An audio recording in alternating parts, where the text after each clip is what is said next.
ఎట్లా అనిపించింది సినిమా? నిజంగా చెప్తున్నా సార్, నాకు ఎక్కలేదండి.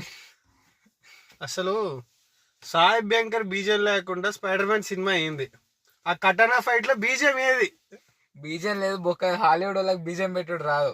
వాళ్ళు ఇక మన వాళ్ళని రెట్టి తీసుకోవచ్చు మంచిగా కావాలంటే. వేర్ ఇస్ రా రా వీరా రా వీరా, వేర్ ఇస్ దట్ బీజియం? నేను ఎక్స్పెక్ట్ చేసా పోయిన తర్వాత. ఆల్రెడీ బీజం లేకుండా సినిమా అసలు ఏం లేదు. ఆల్రెడీ నేను ఇన్స్టాలో చూసిన రీల్స్ చూసా. అసలు హై వచ్చిన తర్వాత ఇక సినిమాలోకి పోయిన తర్వాత హై రాలని ఇంక సినిమాకి పోయి ఎందుకు ఇక రీల్స్ చూసుకుంటా. నాకు ఇంకా ఫ్రాంక్ చెప్పాలంటే ఆ సీన్ చూసినప్పుడు మళ్ళీ నాకు ఆ రీల్స్ ఓపెన్ చేసి మళ్ళీ ఆ రీల్స్ థియేటర్ లో కూర్చొని చూడాలనిపిస్తుంది. బండి మీద వచ్చేటప్పుడు బీజం వేసుకుంటూ వచ్చినాం. బీజం థియేటర్ లో మనం వేసుకున్నాం. బీజం అడేలేడు. Very disappointing. పైసలు బొక్క. నాకైతే మెక్కలేదు. కన్క్లూజన్.